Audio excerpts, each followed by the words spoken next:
Some like to fantasize that you do not conquer the mountain, but that instead the mountain chooses you. However, that does not mean that drivers are simply at the mercy of the whim of some unseen being. Instead, they must prove themselves worthy. Today's race at Bathurst is another opportunity for the drivers to show their skill and their valor. Who has it in them to be chosen? We'll find out soon as we get ready to watch round 4 of the iRacing Kamel GT series, and you'll see it all live here on the Global Sim Racing channel. Hi, I'm Joe Peak, and with me in the booth is Justin Prince. Behind the scenes is our director, the Dr. Amjad Yaman, and he's using cameras provided by Dr. Beard. Justin, what an incredible track to take on. Tell us about Mount Panorama. Absolutely. Mount Panorama is one of the world's most legendary motor racing circuits. The circuit embodies many of the characteristics of history's great open road courses, including the steep grades and the substantial elevation changes we see all across the circuit. And all it started in the 1930s when this 4-mile circuit was officially built, with the difficult turns and bends to come, with some cool names like Hell Corner, The Dipper, and Forest Elbow. It's going to be sure to see an exciting race across this course. But to explain more, let's head to your GSRC lap guide to look through all 23 turns and take a ride in the Audi GTO.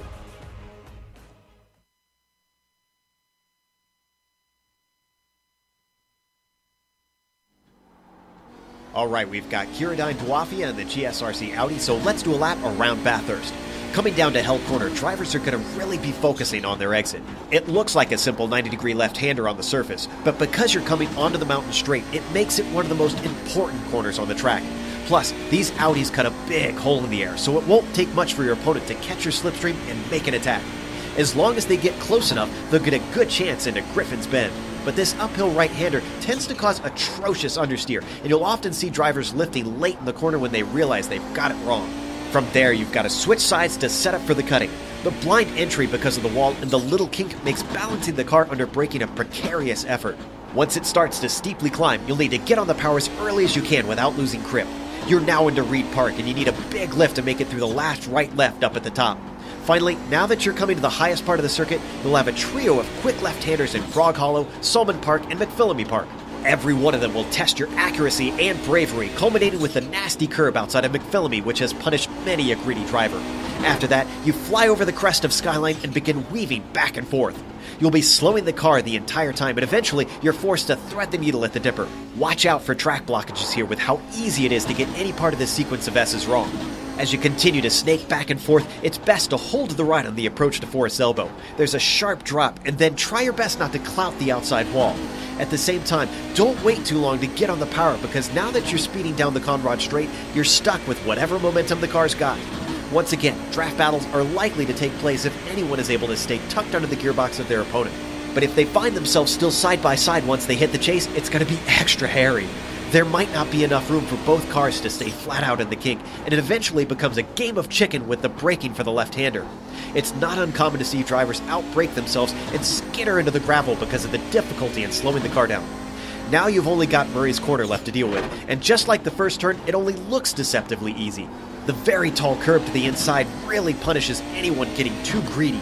If you survived all of that, you've now finished a lap around Bathurst.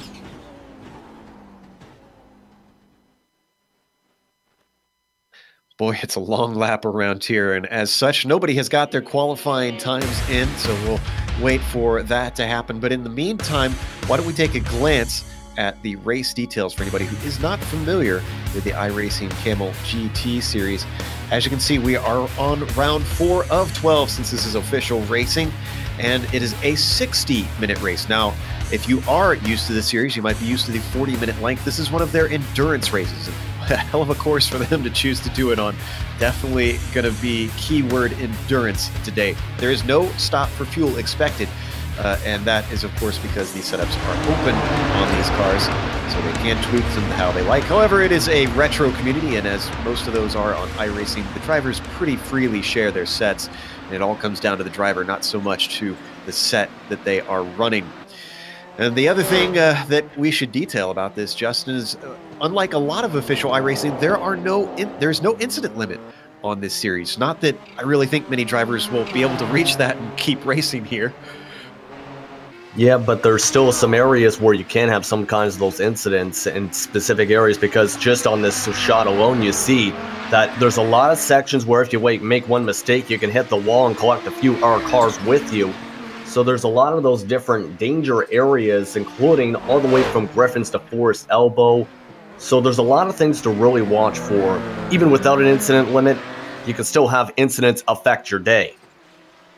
No doubt drivers will be focusing very hard on limiting any sort of incident, but particularly contact with the wall, which is so easily race ending here. A lot of the Nissans, the GTP class, are clocking in their times, and no surprise, Keith Ritchie is currently on the pole. And in fact, wow, Justin, am I seeing this right? Is this a 11/10 of 1.1 second gap right now? I believe it is actually for Keith Ritchie. That's an absolutely blazing lap time, because just about everybody else is about in the 150 to 151 range. So he's just absolutely putting the hammer down, so to speak, in this qualifying session. And that could show that he has a pretty decent setup. In fact, a probably dominant setup once things get green here. On the Audi side, Carl Jansen has the provisional pole. And he was talking to us quite a bit pre-race, talking about some of his worries. He's got Ove Trangrade next down below him. And what I've noticed is actually Carl has exited out after one lap. He wasn't happy, apparently, with how the second one was going. Ove is going to get a second go to try and topple him to the pole. Yeah, pretty good opportunity for that, as you mentioned, because you mentioned Jensen having his issues, I guess, on that second qualifying lap, getting one incident point, which made that lap null and void. So basically, a lot of chances really to try and take on that time with a faster time. But also one thing to really note, there is one scheduled stop in those Audis specifically, with the fuel being limited.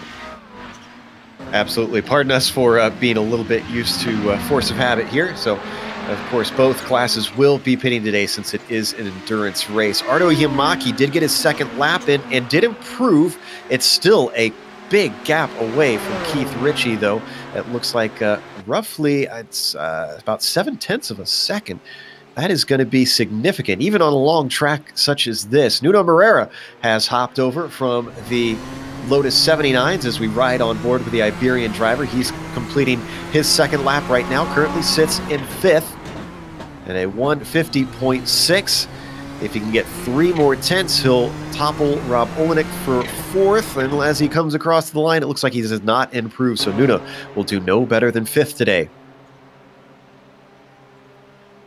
Meanwhile, Ove Trangarade has been beaten to 2nd as Vili Ruola has completed his second lap. Bit of a gap there, not as drastic, 4 tenths between Jansen and Ruola at the moment. Seeing if we've got any more of the Audis yet to complete their second lap, and it can improve. Looks like John Molly is the only one, and I'm not sure that he's going to be likely for the pole today. Yeah, it seems that most of the rest of the field is just about set. Just guys, you can see some of these GTOs going through, but Antti Lepisto, has just a note right now with the GTPs, just jumped up to 3rd on the boards as he's already exited after his first lap. Lepisto doing a great job today to get himself at least up towards the top. Passing is possible, and there are good opportunities, but always better to put yourself out in front, especially in the early laps. I see John Keefe, one of the last of the GTP cars, as we watch Ben Laughter coming through for his qualifying. Laughter, of course, exiting to the pits, so he's not going to take that next lap. Keefe, however, should be getting a timed lap in here as he sits 11th and now 10th as he gets one more spot higher on the board, and that is going to be the last of them, I believe. John Molly is just coming across the line now. He's going to complete his, and he does not improve from his position in 4th in the Audi. So with that, let's go through our grid, starting with Keith Ritchie on the pole by a large margin over the Finn, Ardo Ihimaki. He's going to have a lot of work to do, maybe hope for traffic or a mistake to get Ritchie to trip up. Antti Lepisto will be starting in 3rd with Philip Blake in 4th. Then it's Rob Olenek in 5th and Jamie Hall in 6th. Nuno Moreira will start the race in the 7th position with Nicholas Mucano starting in 8th and Clayton McLeod in 9th. The top 10 is going to be rounded out by John Keefe, and then we jump to row 6, which will be Fabian Jungbluth in 11th. Martin Krajcik will be next to him in 12th. John Hill, familiar name in this series, starts in 13th with Rory Carlins next to him in 14th position, followed by Hideki Koivisto in 15th and Jerry Forkolb in 16th. James Bowen did not get a qualifying lap in, and we'll start at the back of the GTPs. Where are we going with the GTOs there, Justin? Well, Carl Jensen is staying on that pole with a 2-minute, 2-second 0.9, followed by Vil Urcola of Trango Lane starting off in 3rd in that class with John Mahila in the 4th spot. Michael Houghton starts off in the top 5 spot while Joan Kenshin starts alongside him. Jacob Homekamp and Ben Lafter follow them, followed by Franco Scurry and Boniseb Robanek. Kurajine Bonafia and Spencer Campbell did not put in times for that class. So 2 drivers starting in the back for those GTOs. A sigh of relief for drivers who haven't raced here before to see that they are gridded up on the Conrad Straight so they don't have to do a pace lap up and over the mountain. So just a very short pace lap here at Bathurst, and then we go racing for 60 minutes. Certainly going to be a test of driver's skill, as there are many technical and difficult corners that are narrow with punishing walls right by there. Justin, I'm curious, what do you think the over-under is? We got 29 cars starting. How many think you're going to see the checkers today? I think the over-under depends on the first few laps, but I think it's going to be around maybe 16 at the very least. That might be a very positive number, but we will see once we get going. Like, we already have drivers communicating if there's a big mess on the downhill portion of this track, to basically communicate it as soon as possible to limit that kind of situation. So it's going to be something where I think all the drivers are going to try and be helpful with each other to prevent some kind of situation like that. Track blockage is always a worry here at Bathurst as the roof pace car gets ready to peel off into pit lane. And then Keith Ritchie is going to have control of the field, coming around Murray's corner, facing the start-finish line. He does not wait at all. He accelerates immediately, and actually he gets a fantastic jump on 2nd place, because look at Ardo Yamaki get beaten to the first corner by Antti Lepisto. Everybody single file mostly through Hell Corner. Let's go to the GTOs. Carl Jansen got an absolutely big-time jump in the GTOs to start things off. They are still 2 wide, almost 3 wide, heading into the first bend to start things off. But a very clean start really to start off, but already spacing as Jensen off to a huge gap to start off, a 3/10 gap already. My goodness, look at the Commodore team flying 2 by 2. That's Kaisen, Houghton, Lafter, and Hohenkamp all together. And we got major trouble, meanwhile, on the uphill section with the GTPs. I think they're blocking the track. They were just a bit. It looks like Clayton McLeod was involved in that. They thankfully get it cleared up by the time that the Audis come through. And yes, indeed, Clayton McLeod, and I think that was Nuno Moreira. Yes, indeed, he got into Nuno Moreira in the cutting. You're going to see here from above. Absolutely just slams it in there, and that is where McLeod gets turned around and righted back the correct way, and not the way that he would have wanted. We're going to watch it from one more angle here. Yeah, just absolutely look at this. Nowhere really to go, of course, with this tight section with the cutting basically, and basically having to cut onto the brakes, and my goodness, big time slam on that one. He's going to have to hope he doesn't have a ton of damage. Krajcik had nowhere to go in that, and suffered from, unfortunately, the mistake of other drivers. Moreira not pleased with the results of that event, but after 1 lap, Keith Ritchie leads the way, Lepisto 2nd, Artem Yamaki is in 3rd after dropping back from the 2nd position at the start. He's being hounded by Philip Blake there in 4th, you can see, in the Texaco Haviland machine. Yeah, everyone just working up that mountain straight. As you see, everyone just working on that draft essentially to start off. And really, it's in a similar calmer situation with those GTOs. Everyone lined up single file, one by one at this point now, instead of that 2x2 Commodore train we've seen before. And speaking of which, as we jump back to the Audis, Janssen really cruising out front, not threatened by Ruola having a whole 2 seconds over him. In fact, behind him, looks like Ove Trangrade had a horrible exit coming out of Hell Corner, and here comes John Malia looking to get himself onto the podium. Up the mountain straight they go into the braking for Griffins. He's got the inside, but it looks like a little braver on the brakes as Trangrade, that bites him as that off-camber corner causes him to lose out to Malia. Yeah, just not a great entrance as you've seen in the braking zone, and now he's going to have to try and fight back all those Commodores right on behind him, which is going to be an absolute big challenge as they approach the downhill section up the track. That's Michael Houghton leading the way of that team. All of them really flying in formation so far this race. I'm assuming that they've shared a setup and done a lot of practice together to be this similar on pace. As they come over Skyline, nobody really getting any opportunities, just a train of cars plunging down the hill.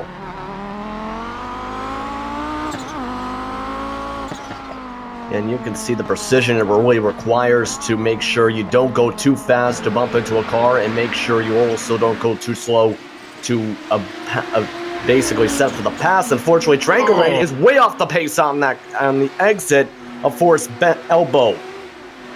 And there was a move attempted by Houghton, but his momentum was blocked. Now he's able to get it going and is finally getting past Trangrade. He gives up one, he gives up two. This is not the Norwegian's day in the Audi.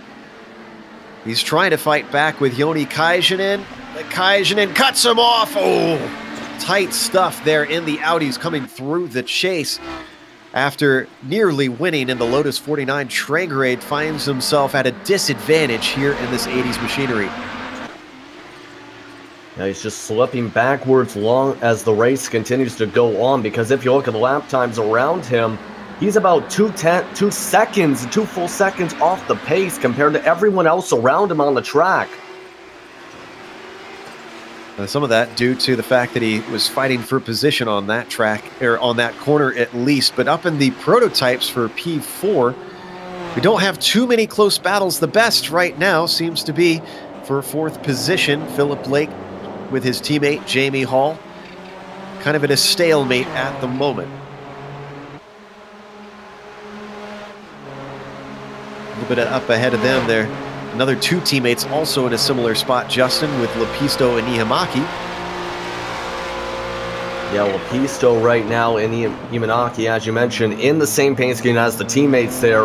Lepisto starting off in 3rd, already moving slowly through this field.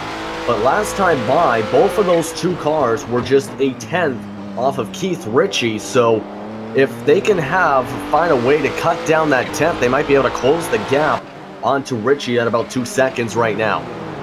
The Commodore team has lost one of their members as Jacob Hohnkamp coming up the hill, cut it a little bit too close with the wall, and then got tumbled around and actually off the track. So we're going to watch on board the Texan. Looks like coming up into Reed Park, just clips that wall, and unfortunately when he hit the other wall, he gets hit by, I think that was Malia, possibly? Not sure who that was. Ben Laughter, potentially. Yeah, we're going to see this once again here, because this does not look like a great hit whatsoever. As you can see, going through that section, ended up flipping up, that ends off his race. And you mentioned John Malia possibly getting into him. That was not John Malia, that was another different GTO. John Malia is now falling off the pace because he went off the course a bit through the chase and is now losing a bunch of spots to the Commodore team. Well, he's recovered. Unfortunately, this slots him down into 6th in that number 5 machine. He's able to keep it going. Thankfully for him, Trangrade and Kajanen aren't too far ahead at only half a second each, but they're spaced apart up in front of his windshield. So as they come up the mountain straight, already we've seen some victims. Clayton McLeod, Nuno Moreira, Jacob Hoenkamp, and one we didn't. I'm not sure if, did Kiradine Buafi actually start the race? I'm seeing... Oh, and he was the one that actually got Hoenkamp. Now we're getting confirmation here, and you can see the damage on that car. Didn't think it was that severe. It might have caused some engine damage outside of those cosmetics, but Michael Houghton just bounced off the wall coming through, I think it's Mahaney Park, and now he's got a bit of damage, and that is with traffic right on behind him in the GTOs. Indeed, getting pressure from Joni Kaijinen and Ove Trangrade at this point. Houghton desperately clinging to this podium spot. No place for them to go over the top of the mountain, but they've hit Forest Elbow, and things are going to open up. Let's see if that damage hurt his aero. I don't think it really did too much to that extent, because that was a nice little jump on the exit, but you mentioned the arrow there. Look at this coming down the straightaway in terms of the pull you're seeing from the car behind him in Joni Kaijinen. Oh, they're going to be side by side. This is teammates into the corner. We've seen this before with this team. Down into the chase, still banging doors. Nobody willing to give an inch, but Joni Kaijinen, oh, can't get the acceleration coming out of there. Into the Murray's corner. The inside and the nose ahead is going to go to Houghton. Can't get on the brakes as strongly as his Finn compatriot can. Still nobody giving up. Still side by side. Eventually, this is going to have to sort itself out, or they're going to be swamped by the cars behind. And I think Michael Houghton has finally taken it away. Yeah, and Michael Houghton, something's wrong with Houghton. I think maybe it might have been from that damage. Might be an engine issue. No, I think he missed a shift. Notorious in these cars for being difficult to get into gear at times. And that's caused an opportunity for Ove Trangrade to finally get some spots back after he slipped backwards. He's fighting with Kaijinen, who falls victim to the same thing that he did before. And Kaijinen loses 2 spots in 1 corner. It just kind of shows where if you make one mistake, you can lose all those kind of positions in that situation. And now it's Trangrade, of course, at the head of this train here, and Malia is trying to bounce his way back from going off course a couple laps ago in the chase. We've seen a strong showing from Malia early in this race. I wouldn't be surprised if he was able to recover and maybe get by these guys and try to chase down Ruola. But meanwhile, I believe we have... Oh, Mukanos is pitting, and he was in mid-pack. I'm not sure what happened to him. And John Keith, oh my goodness, that's right on the pit exit. What in the world happened there? Was he hit by Buafia as he was exiting? Let's take a look here in the replay. Oh, he spun, and where he spun was the pit exit, and Buafia had no idea that there was going to be a car trying to pirouette his way out of that situation. Put that on the list of the more bizarre incidents we've seen here at Bathurst. And I think that just adds to the bad luck that Buafia has had, having to go in, get the damage repaired, adds a bit more damage to his car, so he might have to come back in again. Yeah, poor Kiradine was kind enough to do our lap guide for us, and unfortunately he hasn't been able to do too many other fast laps around here today. Meanwhile, our leader Keith Ritchie has already put a lap on at least one of the Audis out on track. He's starting to close on more of them, with Bronislav Robanek being next in line. Oh, look at this in second place. A train of cars starting to form here, Justin. Yeah, train of cars starting to form. Lepisto, of course, at the head of this train, but everyone's starting to close in. Jamie Hall, Phil Blake, one of the 2 drivers, along with Rob Owenek. So this is where I think you're going to start to see, with the traffic also coming into play now, some of these drivers are going to try and capitalize, be able to leapfrog a spot or two in those kind of situations on the exits of some of these corners. And right now you see just exactly what's being prepared, really, with everyone getting ready to show they're the best drivers out there on the track. Specifically, Hall and Lake are now faster than Lepisto and Omahi right now by about a full second. We were riding on board with the caboose, Rob Olenek. And now we've jumped off. Very close quarters for Philip Lake and Jamie Hall as he starts to gain on his teammate. Oh, and now they've caught the traffic. It looks like Lepisto, the first one, but he's able to successfully get by. All of them get by somehow. Yeah, able to get by, and that's exactly what I mentioned there. You've seen almost a chance for Jamie Hall to get a spot, but at the same time, just not enough space, having to back off to prevent a big-time incident. Certainly accordions everybody together, but Lepisto's found his legs. He's putting the gap back together. Behind them, Olenek has a great exit out of Forest Elbow, closing in on Philip Lake. Let's see if he can do anything with the chase. He's reeling him in piece by piece, coming up to the kink, flat out easily in these cars. Getting hard onto the binders, down into the left-hander, then climbing up over the blind crest, and nobody's able to do anything among them. So the train stays in stasis. Yeah, the train stays in stasis, but I think one of the things to really watch as this race develops, something involving Michael Holden still. He is still struggling on this track right now since getting that aerodynamic damage on the right front, to where he's now about, in some of these cases, on some of these laps, a full 2 seconds off the pace. So something has to be going on with that handling, especially with that right tire now being exposed on the front side. And up at the front, remember I mentioned I wouldn't be surprised if Malia had the pace to try and overtake these guys. Well, he is really laying the pressure on Joni Kajanen as they come through Frog Hollow. And then they're going to hit McPhillamy Park here soon. One of the more difficult corners. Doesn't look like it, but it is a fast little kink. And Kajanen looking much stronger through that section before they hit the downhill.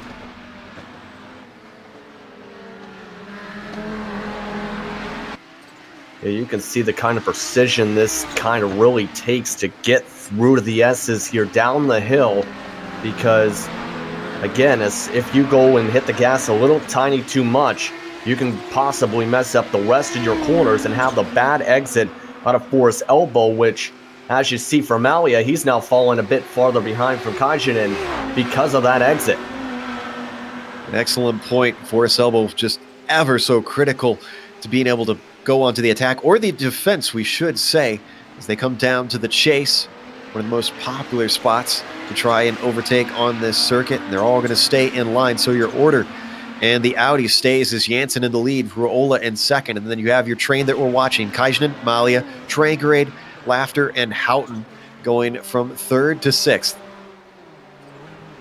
One of the things I think we have to keep an eye on, though, soon, Joe, is Keith Ritchie, of course, because we mentioned he's going through that traffic. One of those drivers, of course, is, like I mentioned, Michael Halton. And guess what? He's a few car lanes up the field, so this is going to be interesting to see how this goes to go by because of the handling issues and the speed issues that Halton's been having on the past few laps.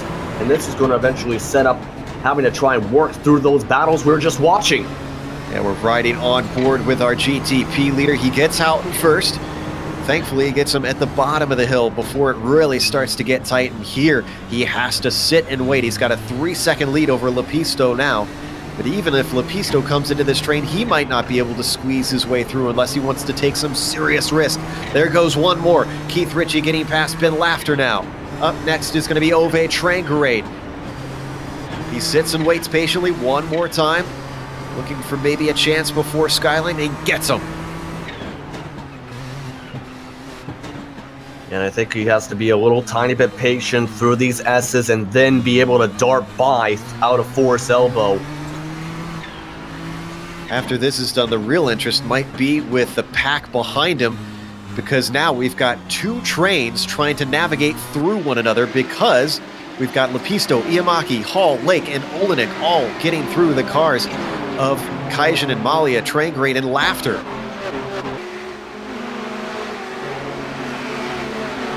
Yeah, it just shows the dominance with Ritchie, because it's a 1.7 second gap now, and it might go rolling because of the rest of the cars behind him having to do the same thing. Oh, getting a little bit tight down into the braking for the chase. We have a car off, and I believe that's Ove Trangerade, who loses... does he actually lose position? Actually, no, he does not, somehow. Yeah, he didn't lose positions, just lost a bit of time, but that makes it ever so closer for the position with Ben Laughter behind, as finally all the GTPs work through. And just as I mentioned, Laughter's going to try and take advantage of having to go to the gravel. Oh, good job from both cars for managing to deal with all that traffic and take this battle to each other. But it looks like Ove, either he missed his shift or he gave up the ghost there as one car streams by. Now comes Michael Houghton taking a look at the outside, coming up into Griffin's Bend. We've seen this tried multiple times, and just like before, the story repeats itself. Houghton loses out on the outside of Griffin's. Able to hang on, but really lost a lot of that time as well. As you mentioned, maybe having a possible shift. Well, he also hit the grass at the same time on the exit out of Hell Corner. So that, of course, helps set up that pass, and Dragorade's now going to try and get that right on back. Oh, and the battle for the lead in the GTPs has suddenly come on, or has it? It was. Here's Villy Rolla, the leaders, or the second place in GTO, has caught out Lepisto, and what was under a second is now up to 2.5 and growing. Look at the fight behind them brewing as cars are trying to use opportunistic scenarios with a pick of the slower traffic. Finally he gets by. Now that they're on the Conrad Straight, Lepisto certainly not going to be happy about being caught where he did.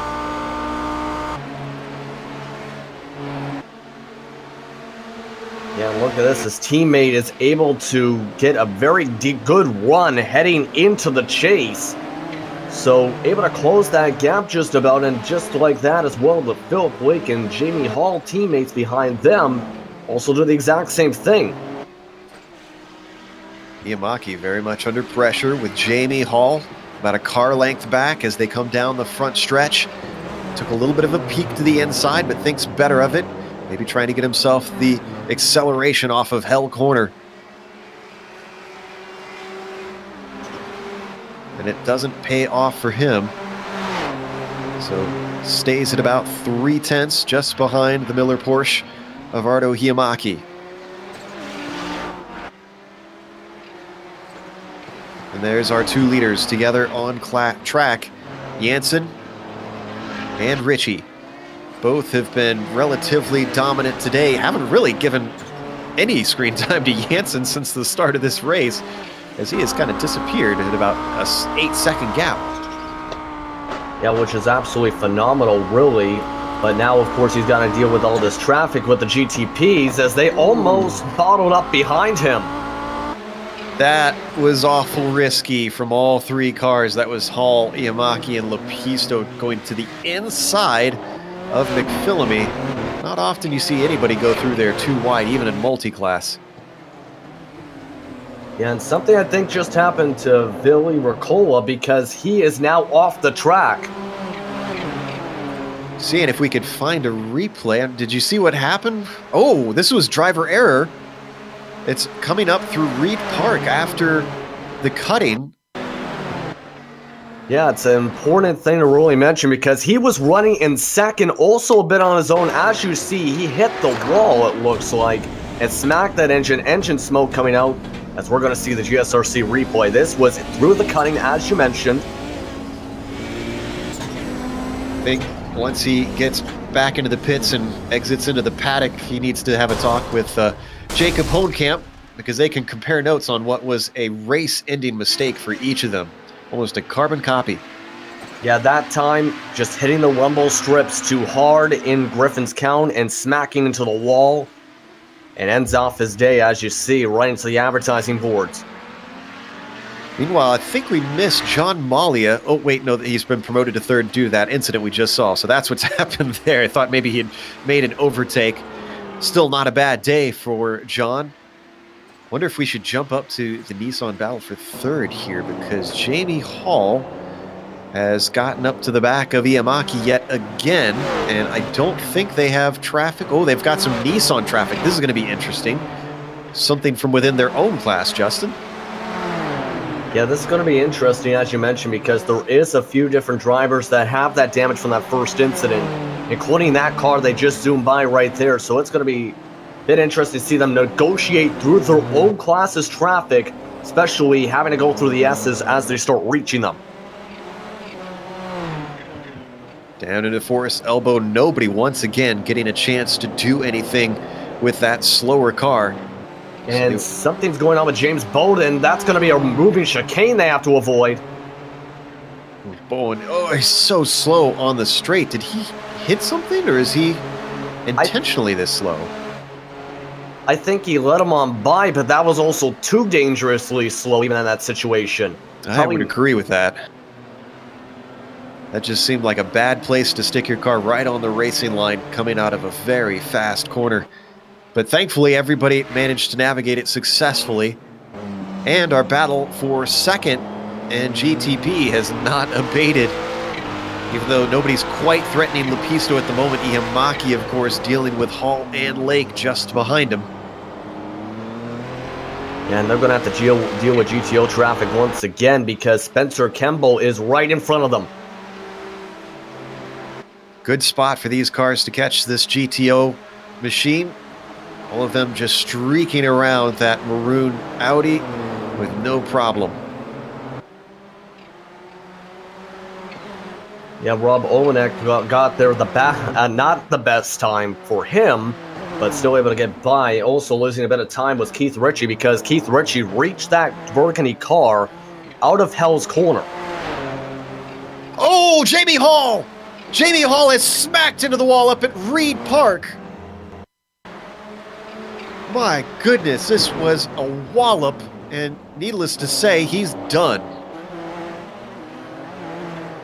And just, you can see right now, battling for that position, not really sure, yes, just took the corner too wide, smacked the wall, ends off his day just like that. Not the worst, it's probably the worst possible time. We're going to see the replay here, Joe. Watch it on board, and the car just slid. It seemed really unusual. This was Philip Lake that we were watching from there. Hard to tell exactly what happened to him. I've not seen any of the Nissans have an incident like that yet.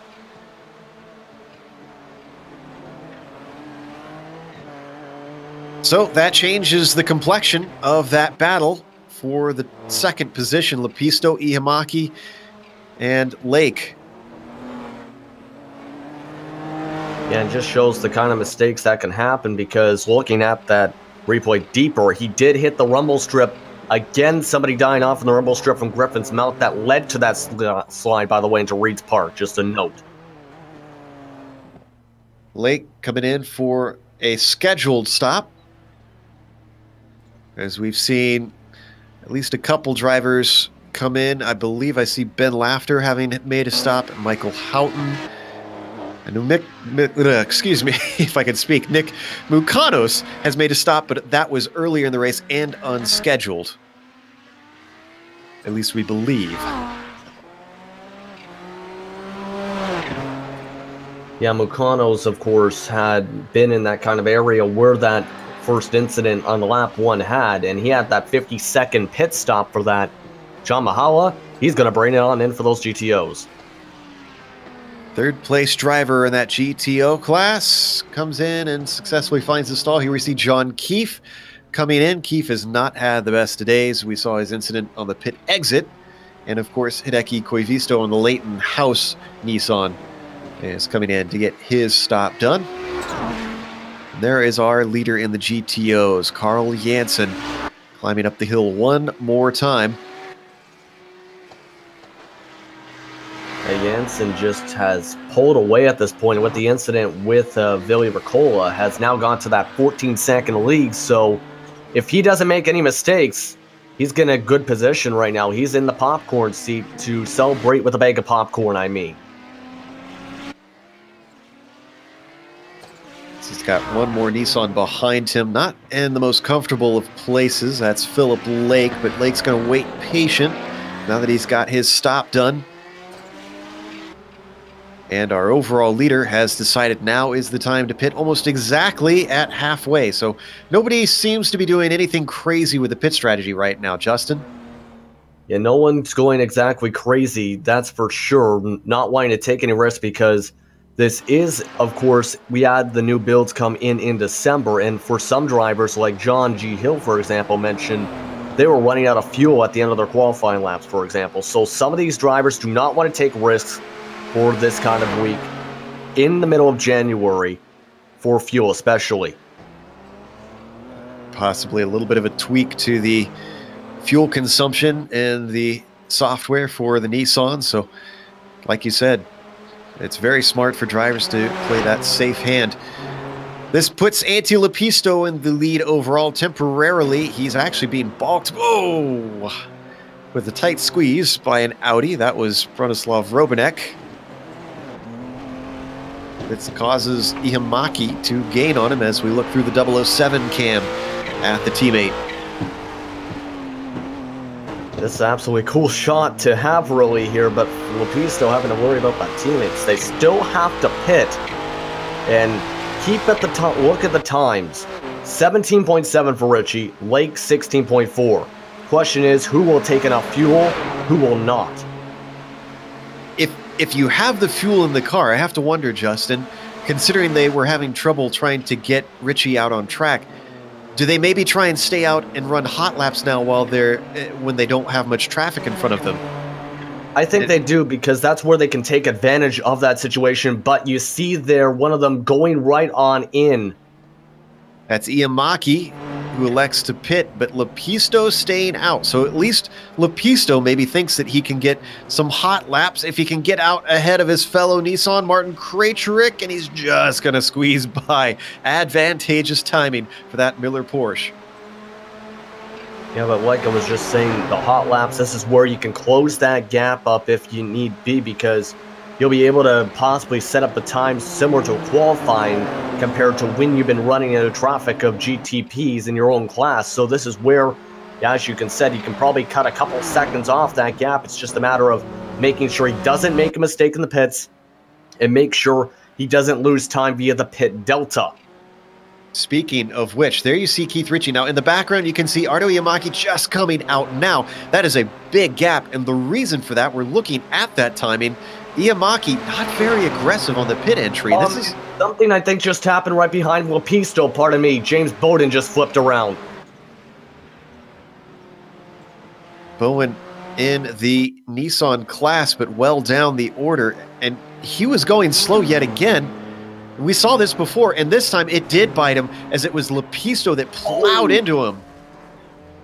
My goodness, got the contact on the left front.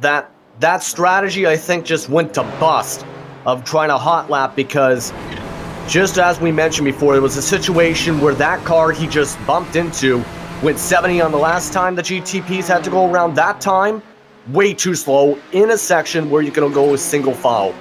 Bad decision from the lap car, no offense to the lap car. That now gives Lepisto damage. He's going to definitely have to come in. Absolutely. We've seen discussion with this before, because there have been new drivers that come into this series, Justin, who are a little bit off the pace that can potentially cause a few issues, since there's such a closing rate. And for our viewers who aren't used to multi-class racing, maybe you could explain what some of the pitfalls that can come with having a car that is so far off the pace that on a track like this. Car so off the pace, for one, the handling will be off with that, to where you can't go to the same pace as some of these drivers, because you can't handle the pace, as in going through some of these tight turns as well. The speed is off to where you think you finally have a good exit, then fall off back, and then when they do catch you to lap you in that situation, as you see Lepisto having to work through the GTOs, it's where it kind of gets to frustration a little bit, where for some you kind of have to fight to drive, and for some you bounce off the wall like Mahala, pardon me. You mean Malia? Oh. As we ride on board Houghton. Oh, and Houghton off track. Yeah, Malia and Houghton hit the wall in that one section in two different separate times. First was Malia behind Lepisto, and then Houghton hit the wall on his exit, which leads to him pulling it into the garage area. And I think he was a little bit put off by Lepisto trying to squeeze through. Lepisto didn't really do anything wrong, I think. It was just Houghton got shook. So we come back live.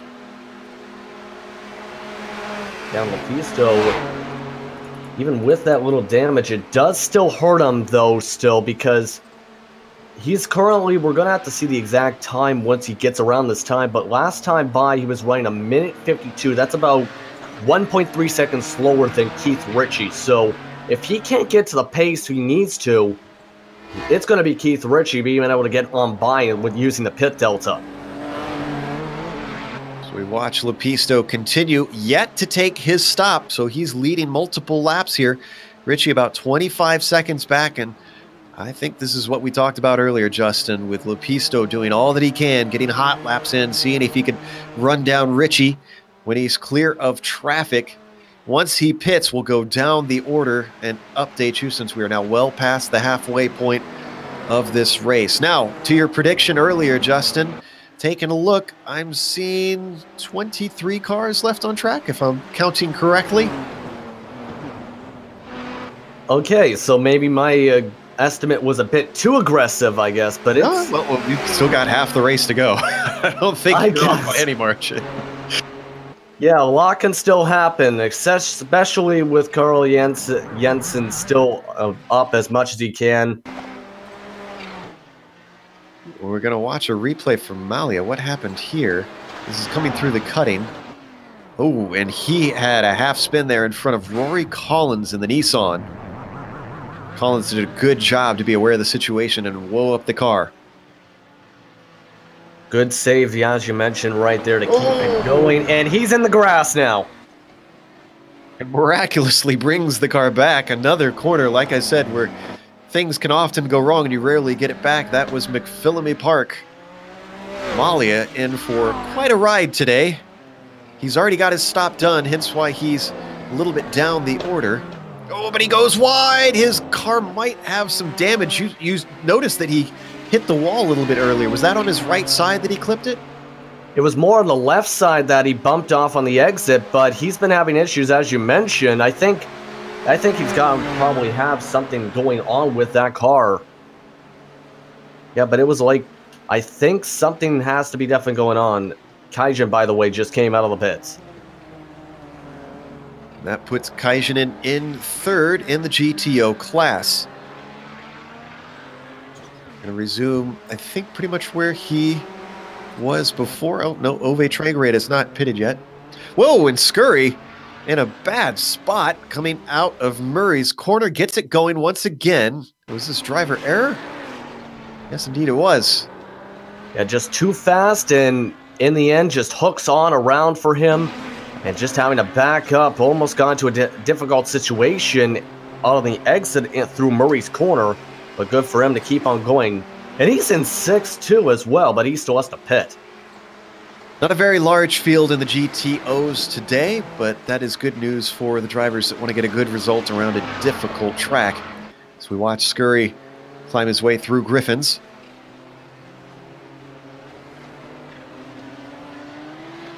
A little bit farther up in the GTPs, I'm seeing that Olenek has run down Philip Lake. Those two fighting for 4th currently. Yeah, and when that train started off with those GTPs at first, you mentioned Rob Olenek was at the back of that said train, so he knows he's got a pretty fast car, and he's at the same pace, really, as everyone else on the track for the most part, just a couple tenths off, so he has a pretty decent chance for a podium spot, possibly for the class, if he could get by Mahala. Malia, rather. Malia, thank you. Oh, just not the best of places. Both of them stay out of one another, but of course lost time for each car. And now Olenek, as he gets going, is looking at a whole 2.2 seconds that he's got to chase down Philip Lake yet again.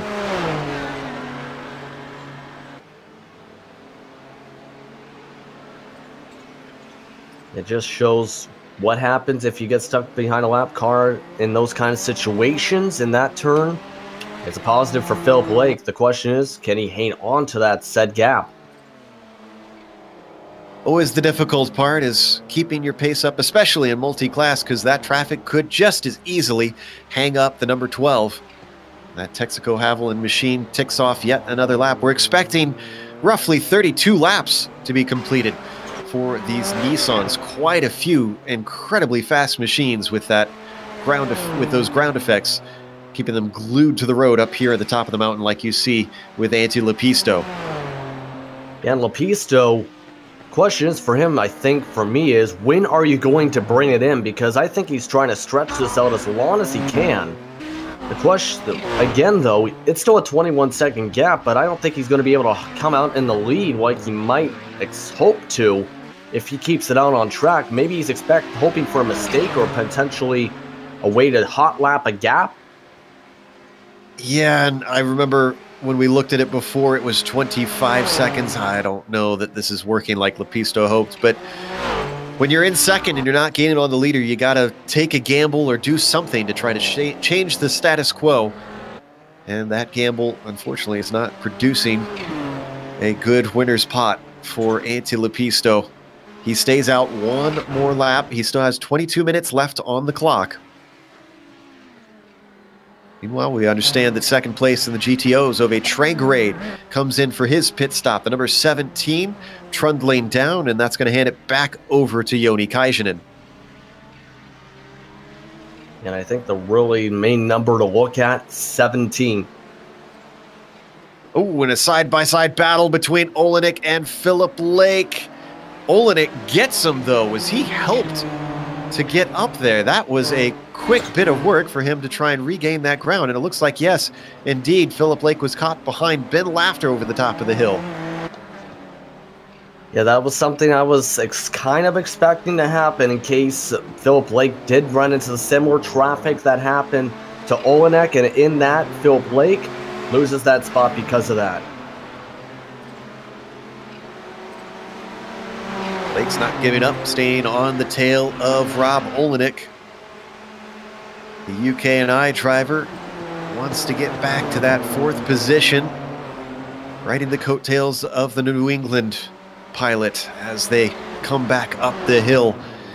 And unfortunately, this is pretty much the closest fight, although I do see that Koivisto is caught up to the back of John Hill for 8th. We haven't checked on these two a whole lot this race. Yeah, both of them really have had somewhat quiet days, really, but for John Hill, he's had a pretty consistent day. He had one of the longest pit stops of the race, I will say, with about 29 seconds, but he's still in a decent position to still finish in the top 10 in this class with the way everything's been going. Just gotta hang on. John Malia had a problem. He lost the position to Trangarade in the stops, and now Malia was going slow. Oh, and he hit the wall not long ago. You can see the damage. This was once again in Reed Park. Let's look at the replay.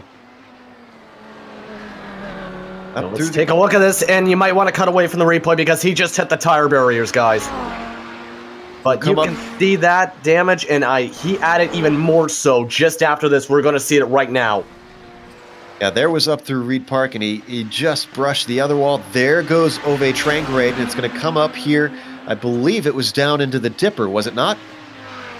I believe so, because he, as you see, coming down towards this section, and then just scrapes the wall yet again, slides, hits the tire barriers, keeps it going, and then hit the tire barriers again to bring it to the toe.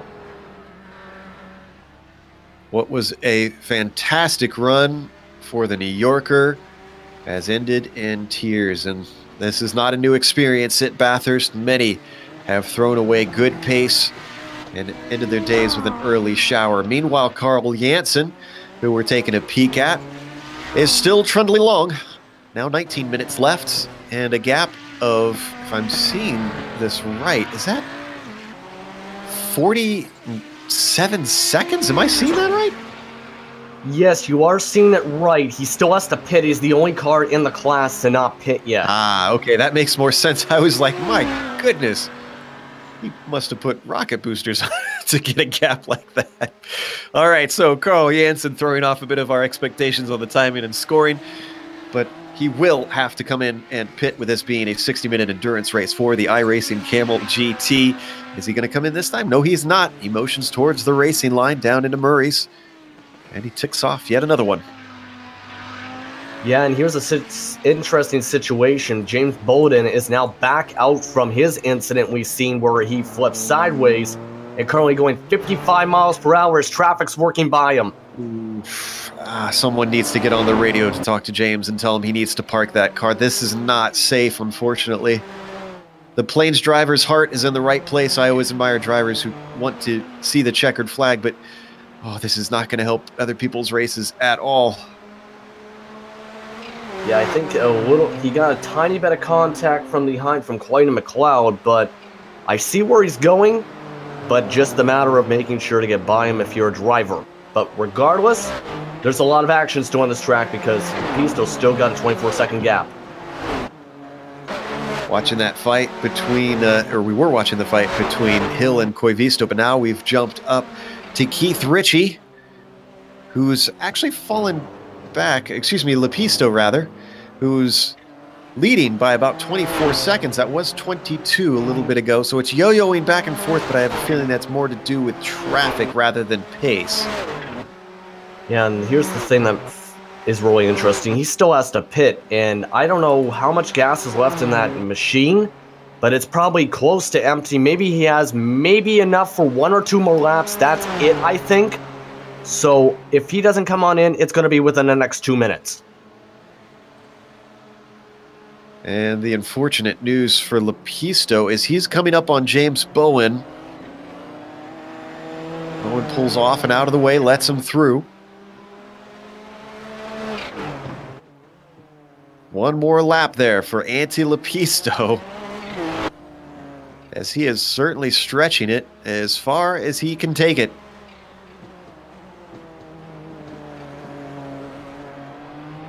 I don't know how long he can stretch it out. As mentioned, you do have to probably very much so take at least 1 pit stop, so he's got to find a way somehow to stretch it enough to where he can get a splash and go and somehow keep that lead. Carl Jensen's now in. GTO leader taking his stop. There you see him hitting his stall successfully. Kajanen right now heading down the Conrad. Not likely to gun down Carl at this point. These cars taking a little while to get their stops done. Now he's moving. And he's going to still have a pretty sizable gap, if I say the least, because he's going to come out of the pit exit while Kajanen is not even approaching Murray's, not even in Murray's corner, I should say, yet. So it's going to still be about a 10-15 second lead. Indeed, we're getting a read on it soon here. And it looks like, yes, it is about 16 seconds apart between them. Yoni's only hope is that a mistake or traffic brings Carl into his clutches. Otherwise, he will have to settle for second place. Another positive note, Jamie Hall is back on the track. Glad to see him get that car back out and try to get a result here today. Ooh, it's looking very worse for the wear, though. You can see the damage on the left side of that Texaco Haviland machine. He's dealing well. Yeah, he does look worse for wear, but here's the logic behind coming back on the track in his case. If you come back out, you're going to be able to leapfrog back past the cars who are struggling and or have a ton of damage and end up improving in terms of iRacing standards, your SR and IR, rather than just pulling into the garage area and disconnecting in some of these cases. That's probably the logic. Wanting to stay out on the track, get the best result he can. That's all you can do at this point, as we watch Rob Olenek still trying to fend off Philip Lake, who's not given up the ghost on this fight. And not giving up the ghost indeed. And as you can see, Philip Lake going for a later braking entry than Olenek into the corner, and that paid off. That did not pay off, I should say, for him. Philip Lake experiencing the notorious turbo lag of these Nissans and somehow keeps it out of the wall. Watch this from the onboard. Going to see some quick hands. Woohoo! Yeah, you kind of have to have that kind of quick reaction because maybe half a second later, he would have been spinning around. Instead, he's still in a decent spot for this battle with Olenek. only lost about a half a second. So as they climb their way up through the various parks, the quick left-handers just collecting himself and continuing on. We're still waiting on Antti Lepisto to come in for his stop so that we can go through the order and update you on the field. And Lepisto, is he standing to the left side? There he goes. All right. There is an end to that tank. Yes, and probably on the last maybe a lap and a half on the fuel tank coming on in. Watch that delta, though, because Keith Ritchie, when he came on in, it was a 23.2 second gap. Is it enough with the splash and go scenario? Ritchie's coming up to Murray's corner. Lepisto still moving. Now he gets to his stall. I don't think there's enough time because Ritchie's going to zoom on by. He's well clear of him. Lepisto still isn't moving. Ritchie's past the exit. Bigger question might be Ihimaki in all of this. Lepisto's now going. His teammate is right beside him. It's going to be a duel. It's going to be a drag race. And Lepisto just does not have the momentum to stay up with Ihimaki. So, give the number 8 P2. Yeah, I think he waited just a bit too long. Maybe if he came in, pardon me, a lap or two after Ritchie, it might have been a better situation. But with that little bit of damage, a dud in the traffic did affect Lepisto enough to lose still that much time. It's now a 9.5 second gap because, in part, with that strategy. Ritchie solidly back out in front after Lepisto led for 11 laps in the interim of the strategy call. With that, let's take you through the field. So, starting with Ritchie, who we can see right here. He was on the pole. He's still in first. He hasn't led everything today, though. Arto Ihimaki is behind him now, having started this race in second position. He is now back into second, actually. That's something that I forgot. He had got overtaken at the start by his teammate Lepisto, who slots back into his grid position as well, back in third. We expect a fight to the finish between these two Miller Porsches. Then how about Rob Olenek? Right now, he is in fourth. He started fifth, though. Not a bad job for the number 6 driver. Philip Blake rounds out our top 5 in the GTP. It's been a bit of an up and down day for the Texaco Haviland GTP. Let's go to the GTO class. What's the top 5 over there, Justin? Carl Jansen currently, as we mentioned, at that 16-second lead over second place. Just an absolutely dominant day for him in the number 4 machine, while Jon Kajin is in second spot with that class in that 16 seconds back in the Commodore machine as he works his way down over the views and down into the S's. Ben Laughter currently in third spot, meanwhile, way on back behind, about 15 seconds behind a second, as he's been having a decent day. In fourth right now, Ove Trangerade, as Trangerade, he's had some struggles at times, but he's kept that machine in a decent spot for a good finish, as the Scandinavian driver is in that fourth spot. And Franco Scurvy has moved his way up into fifth in the class, in part from pit strategy. The quickest stop in the class has got him into the top 5, guys. I think we have a new nickname for Franco. Scurry. Franco Scurry, pardon me. It's okay. It's okay. But I'm watching the battle with Antti Lepisto and Arto Ihimaki. Really the closest one we've got on track, and it's for second in the GTP. So this is really for a lot of championship points between these two. And both of them being teammates doesn't mean a whole lot because these guys really fight tooth and nail whenever they get together. I think the focus for them is less about teammates at this point and more about who is going to be the top driver, because in all cases you want to outrun your teammate in all sports. And I think Lepisto's trying to say, okay, I'm the number 1 driver. Help me prove I'm the number 1 teammate by giving me the top spot as the team driver. They put a lap on John Hill, and now they've got Audis to deal with. First up, Bronislav Robanek, who has not been well on pace into the GTOs, but has kept the car going, which has really been more important here today. And look at how that's allowed Lepisto to close in on the rear wing of his teammate. He's going to get a little bit of the slipstream as they come up the mountain straight. However, are they going to catch Rory Collins? He has lapped traffic. This is not for position, and this could be significant as they break for Griffin's Bend. He goes way to the outside, lets both of them through. Great driving by the back marker. I think Robinek, yeah, he went way off the pace to let them on by, but smart move. It was in a good spot in that situation where he didn't become the roadblock, lets them on by.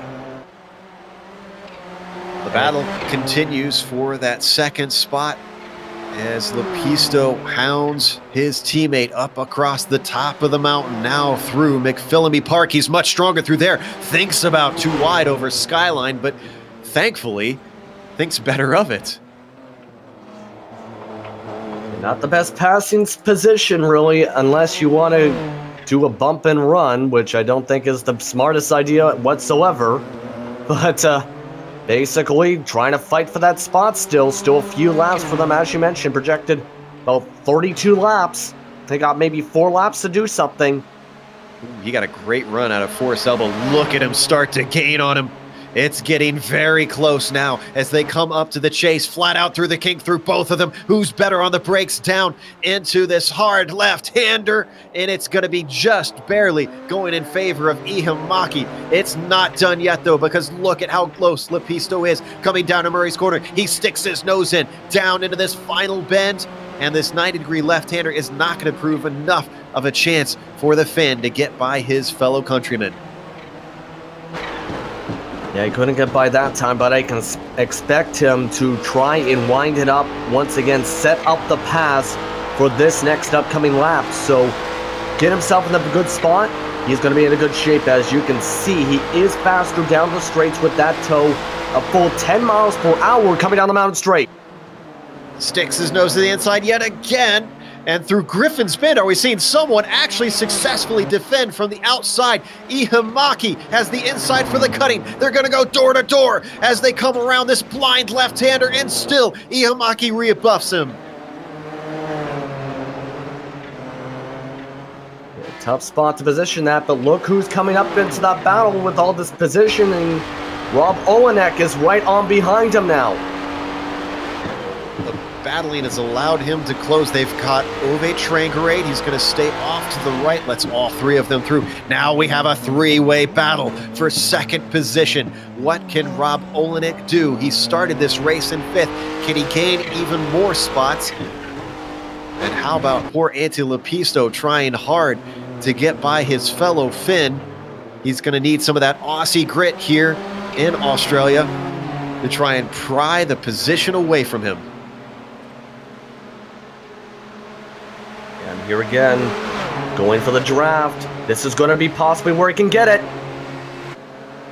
Slips down to the right side, a defensive move because it turns back left for Ihimaki, but he's not brave enough onto the brakes this time. And now Antti Lepisto reclaims second position, which he held for most of this race.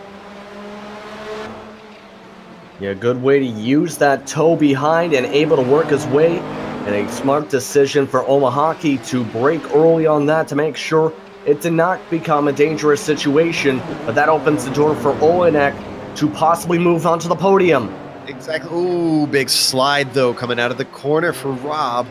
That's going to cost him a chance. I was just going to say he could have a great opportunity on Ihimaki up the mountain straight. I almost wonder, Justin, if that was a teammate call, that they saw the car of Olenek gaining, and he said, hey, give me the spot, you try and fend him off, but I need to get ahead or else we're both going to lose it. It's a possible situation with that, maybe trying to notice who has the faster car, and in that situation, I think that might have been possibly that. But again, got lap traffic here, sorry, it's Ben Laughter just ahead of him. He's trying to find a place around desperately, and now he lets them through now that he's sure he can get by there. And because of Laughter, look at this. Philip Lake is back into the battle for third. We're down to 3.5 minutes to go. It's do or die time for all of these drivers. We're going to see some aggressive moves. Yeah, and Philip Lake, before that lapped car at one point at the start of the lap was 2 seconds back of Rob Olenek, and now he's already near the back door again, about 8/10 back. Just shows the effort to try and move his way into this spot once again, but unfortunately you can see the straightaway speed is the main difference for him right now. I think Philip Lake may have brushed the wall coming out of Forest Elbow. He's dropped off quite a bit. He got awful close from the angle that I was looking at on that turn. This has allowed Lepisto to start to streak away. Iamaki is still dealing with the black Toyota of Rob Olenek. 2 laps to go now. And then we are done with this 60-minute race for round 4 of the iRacing Kamel GT Series. And you can see Olenek with the late break that time, trying to close the gap and try and get it inch by inch off the exit. That time did not work out as much as he probably hoped, but he's still in a decent spot here as they come up into turn number 2, into the tight sections towards the cutting. I know our director wants to cut away to a battle in 9th, and if that starts to erupt, we'll go to it. But right now, this is a fight for the podium, and I'm afraid to cut away with only 2 laps left, especially if Olenek and Iamaki battle. What can Philip Lake do from that position in 5th? Philip Lake right now, if someone makes a mistake, he's in the good spot for 1. For 2, I think he has to make sure he, of course, does not make any kind of mistakes and has to use the tow from Olenek to close on back for a potential pass on the last lap and a half. Here in America, they call it the catbird seat for Philip Lake. On GSRC, we call it the popcorn position. He's got himself a large soda and waiting patiently to see if the show will start with a front row seat. They're coming up to the, well, I thought they were coming up the lap traffic. They've run down Lepisto now, actually. Did Lepisto make a mistake? Iamaki is gaining as they come down the Conrad straight. Interesting development. Is this now a fight for 2nd instead of just 3rd? Possibly, because Lepisto, up through those S's, did lose some time, and that has opened the door again for his teammate and for Olenek and for Philip Lake. And right now, I think everyone's trying to get some sodas from the box office right now. This is going to be an exciting final minute. And just to complicate things, up ahead is Joni Kaisen, 2nd place driver. Thankfully not in a battle, so he should be able to let them through easily without threatening his position. First up is going to be Lepisto getting by. Can Iamaki maybe squeeze through? He's getting close before Griffin's Bend. The braking allowing him to streak through. All 4 of them just sneaking by. Yeah, having a hard time to stick onto the speed. I think he actually did stick onto it, Olenek, but trying a wider entry to try and get the better exit. This is not over yet. A gap for Lepisto gives him some breathing room. Iamaki still having to look in his mirrors every corner, worrying about Rob Olenek and Philip Lake if they're going to try anything on this, the white flag lap. And here we might see it as they come up to Skyline. Nobody's brave enough. This is a bit nerve-wracking. I really do not think it's a smart idea to go too wide at all in this kind of situation. Wait until Forest Elbow. That's when things are going to get popcorn ready. Meanwhile, we've got to go to our leader because Keith Ritchie comes to the chase. He never looked like he was going to be phased. Qualifying seemed to hint that this is the way it was going to be, and the predictions came true. As Ritchie, the Club West driver, comes around the final corner and takes the win in round 4 here at Bathurst. And he's going to be followed immediately by Carl Jansen, who comes around Murray's, and Jansen likewise in dominant fashion takes another win. The rookie making a splash in this series. Let's go to the battle for 2nd. It is tight, but not tight enough because Lepisto holds on to 2nd. Iamaki gets 3rd. Olenek has to settle for 4th. And as well, Philip Lake is only good enough for 5th today. And Philip Lake almost got 4th there too. Dived it into Murphy's corner, but just put too much brake, slid the tires with smoke, and didn't get the exit he needed to stick in that spot. And of course, that finished off your top 5. How about Ben Laughter in third, though. A nice podium for Ben, as his teammate Joni Kaijinen is going to get second in the GTOs. And that's going to finish off most of our field train grade. We'll follow up in fourth, but we're going to take a break here on the Global Sim Racing channel. We'll come back with the official results as well as driver interviews. And stick around, because on screen you'll see all the upcoming races here on GSRC.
Well, welcome back to Bathurst. It was a frantic 60 minutes here in round 4 of the iRacing Kamel GT series. But we kind of expected this result when we saw the qualifying. Keith Ritchie came home with the win by about 17 seconds at the line. Antti Lepisto was the one who followed him home. He had to fend off his teammate Arto Hiemaki, who wound up in third. They swapped positions second and third amongst each other. Behind them was Rob Olenek, who also swapped positions with Philip Lake. Olenek in fourth, Philip Lake in fifth.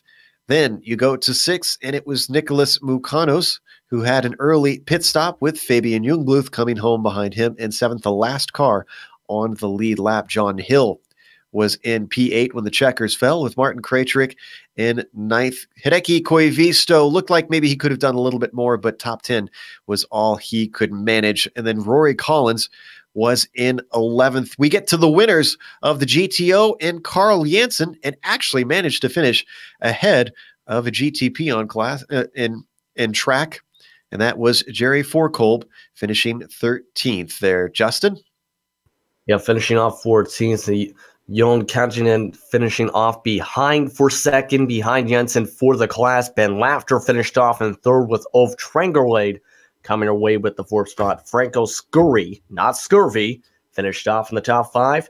And Borislav Robanek, who we mentioned a few times being a bit off the pace at times, still came away with a strong sixth spot in the class, regardless of that, in part because of troubles among his class members John Malia, Spencer Campbell, Michael Holden, Billy Rocola, Kenderain Bovaya, Jacob Holmkamp, just a few of those drivers from the GTOs, adding on to drivers like John Keefe, Jamie Hall, Clayton McLeod, James Bowden, and Nuno Moreira having struggles in the GTPs, Joe. Up first, looks like we have our GTO winner, Carl Janssen, to come talk to us once again. We had a nice little chat with him before the race. Let's have a chat afterwards. Carl, you weren't really fazed by anybody, it seemed, that whole race, but how did it seem from your perspective? It was pretty good. Nothing really happened. The Nissans were very patient and good this race, so yeah, it was basically just riding or driving along. We saw a number of the Nissans attempt some moves over the top of the hill, and we were talking a little bit about that before the race. Did you learn anything new about where's a good place to let them by and how to keep your pace up there? It was basically the left-hander before Skyline, and then the straight down to Skyline were the best ones in the hill section. You've now been taking multiple wins in this series, despite being a bit of a newcomer out here in Kamel GT. Are you thinking championship at all? I don't know. Not really. I'm driving for fun, basically, in this series. But I would like to see that Juni comes out next week and drive against me.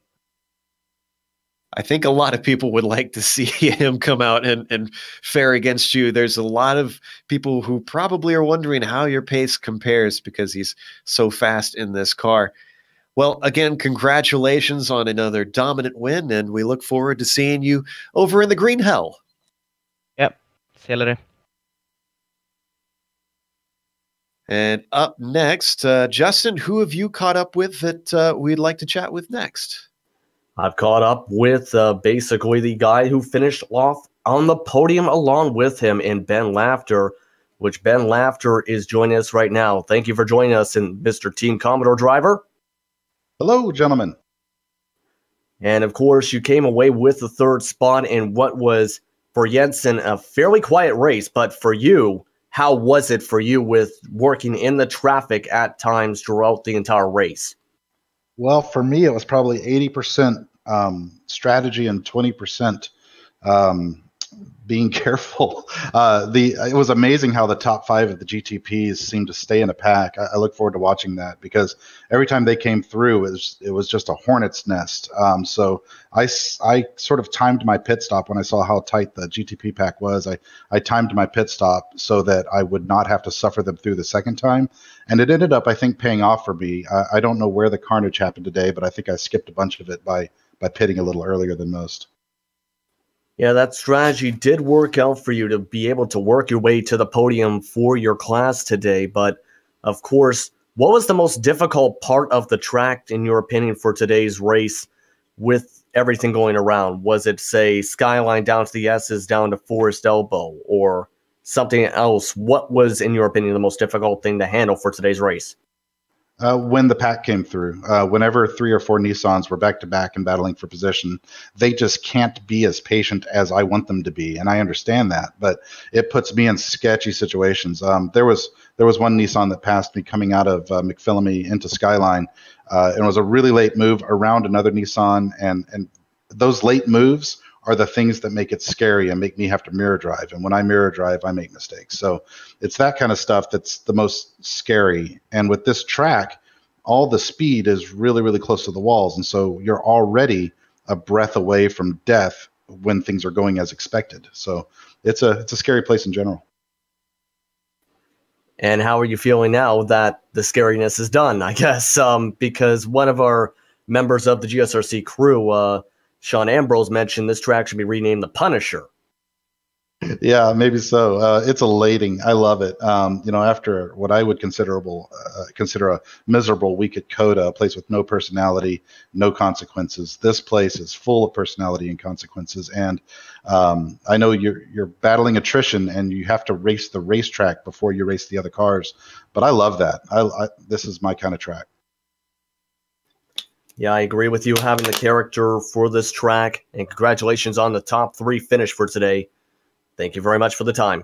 Yeah, thanks, Justin. Thank you guys as always. I look forward to watching this one. All right, and that was Ben Laughter finishing 3rd in the Audi GTOs today. Joe Peak has caught up with somebody else from the GTPs and the Nissans. Joe? Somewhere, I'm sure that Sean Ambrose is yelling at the screen that Coda is actually a fun track to him. But in the meantime, let's talk to John Keefe. Had a bit of a disappointing day, unfortunately. And part of that included a weird incident just outside the pit exit. Tell us a little bit of what happened there, John.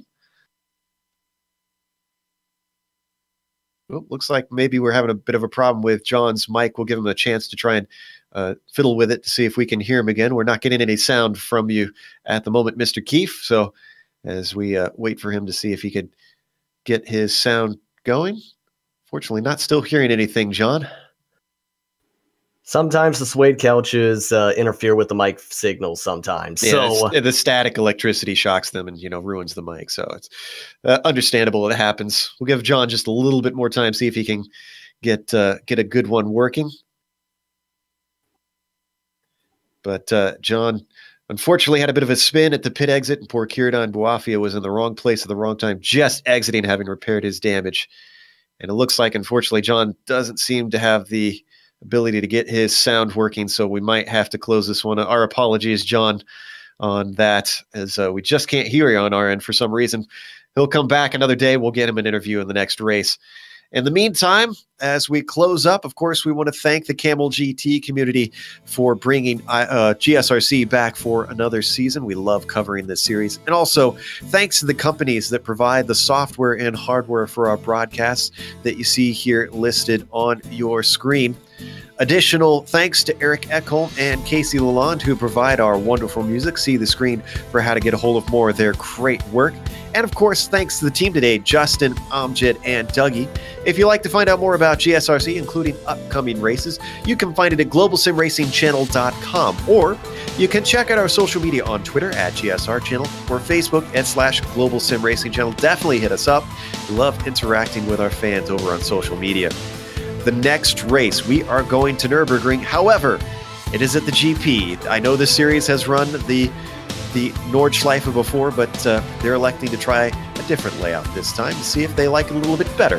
They can always go back later. That'll be Saturday, January 13th at 12 p.m. Eastern. We also have upcoming races for other series listed on the screen, so check those out and mark them down on your calendar. However, until next time, race clean, race hard, and we'll see you on the track.